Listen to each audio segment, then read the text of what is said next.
Hi, this is Esther with Discover Your Origins. In this video, we're going to take a look at the 1940 US Census.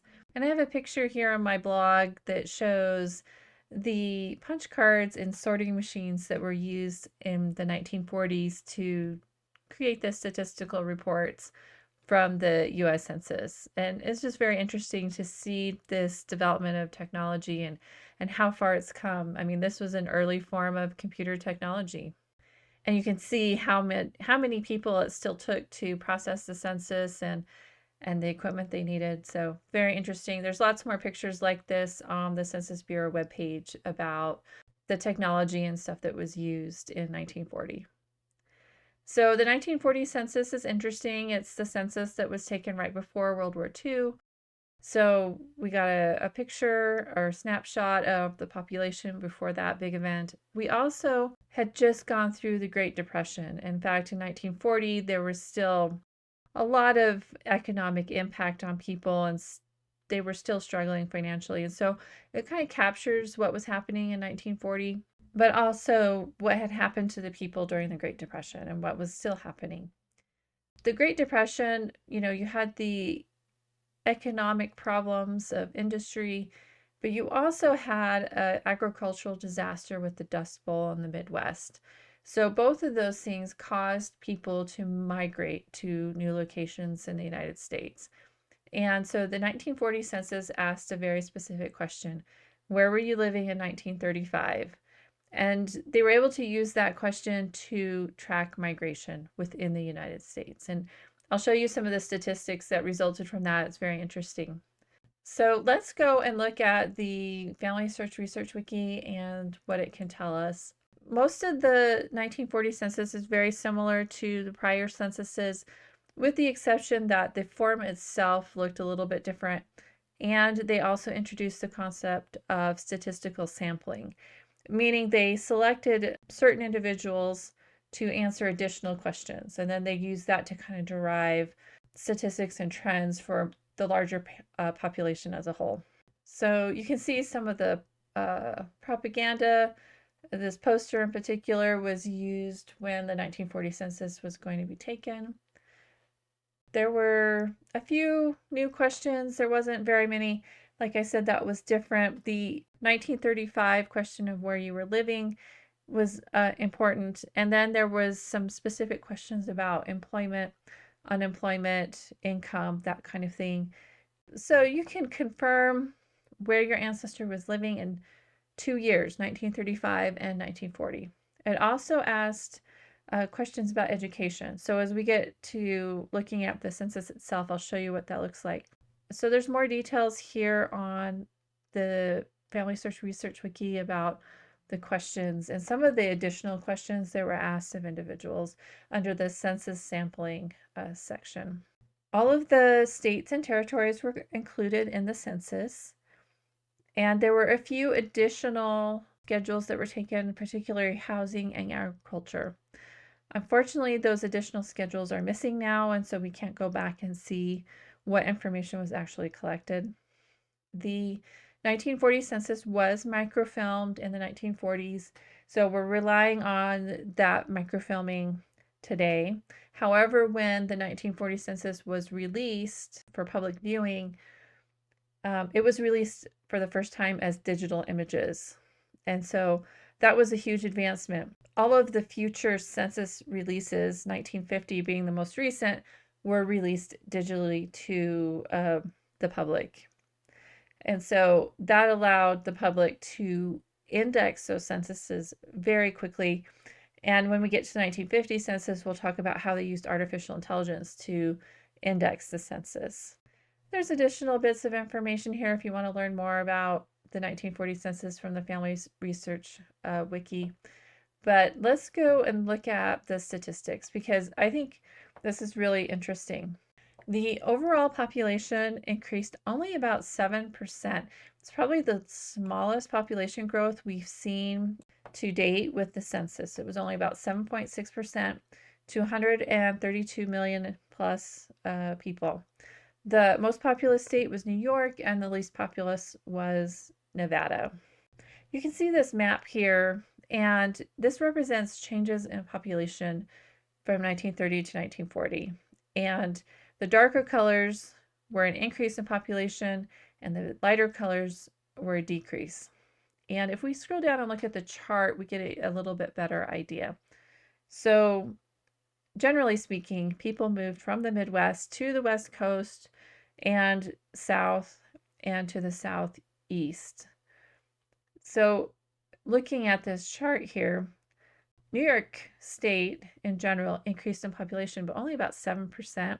The total population of New York in 1940 was about 13 million people, which is significant.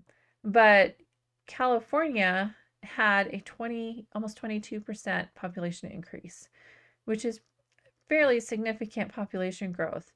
And you can see it went from 5.6 million to 6.9 just in the state of California. If you scroll down, you can see here's the population declines. We have Oklahoma dropped 59,000 people, or about 2.5% of their population. You can see here Florida went up 29%, which is fairly significant. And then Kansas dropped 79,000, or about 4.3% of their population moved. Same with Nebraska, South Dakota, and North Dakota. Vermont had a very small population change. You can see, like, here's New Mexico. It increased 25%. District of Columbia was a little bit of a surprise when I looked at this. It went up 36%.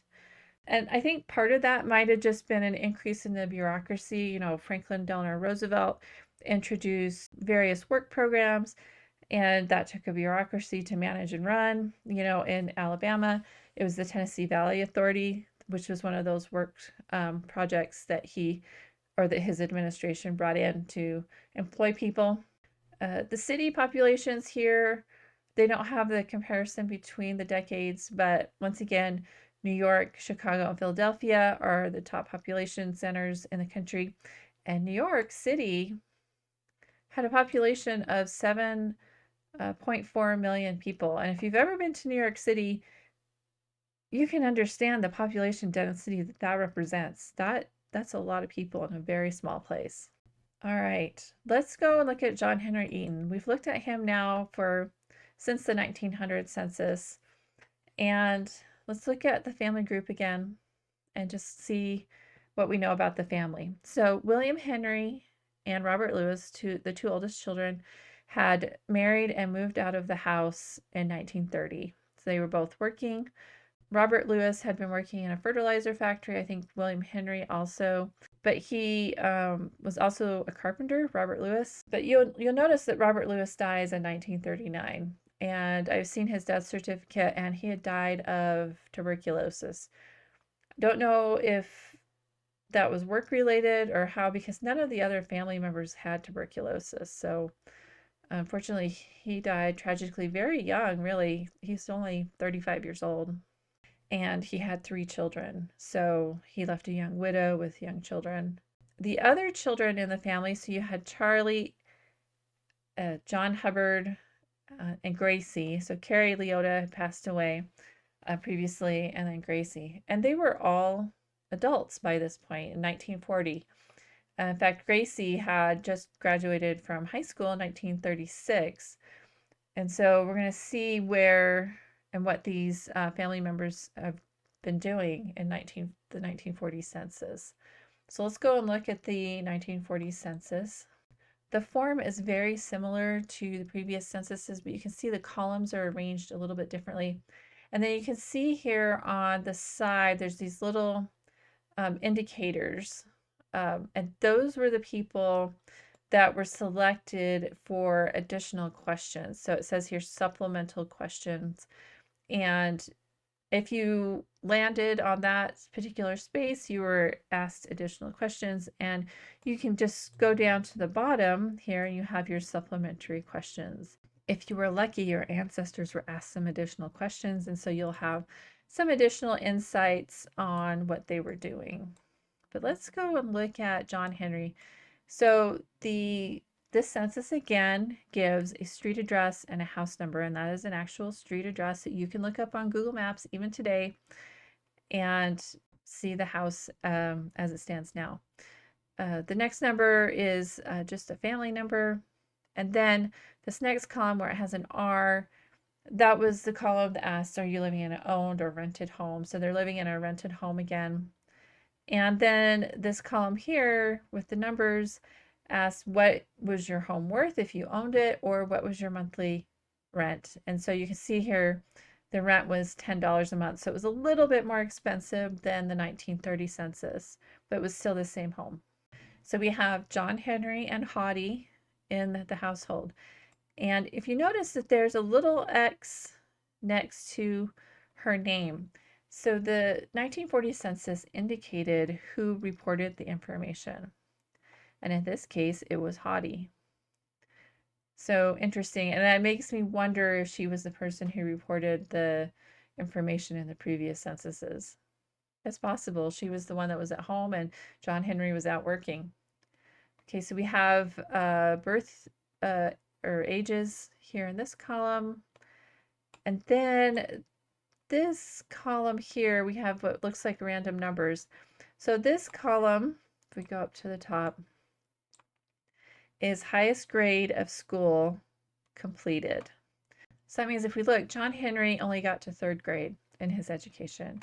And then his boys that are still at home only got to 4th grade and 6th grade. So I imagine that Robert Lewis and William Henry also probably didn't get much further than elementary school. But if you notice Gracie, it says H4. So she completed 4 years of high school. So she was the first member of her family to graduate from high school. So that was an interesting thing to note there.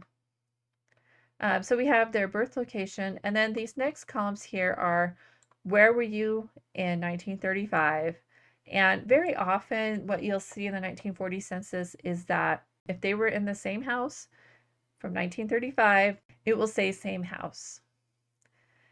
If they had moved, but they're still within the same area, for example, it says Florence, Lauderdale, Alabama for the people just above them. So they were living in Florence and they had moved within Florence, but a different address.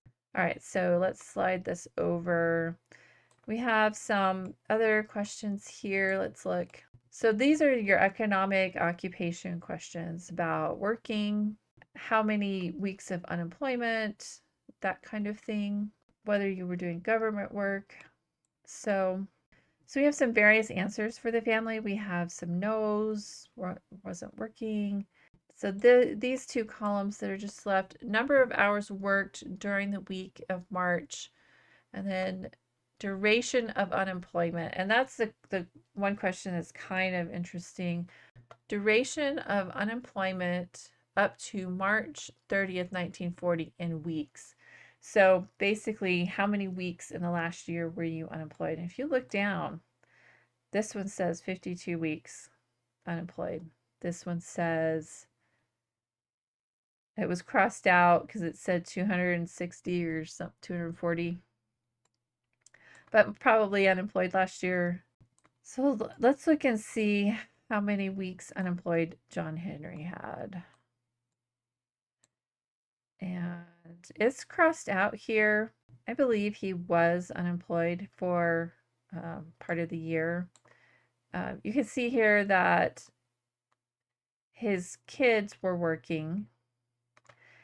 He was listed, John Henry was listed as a carpenter.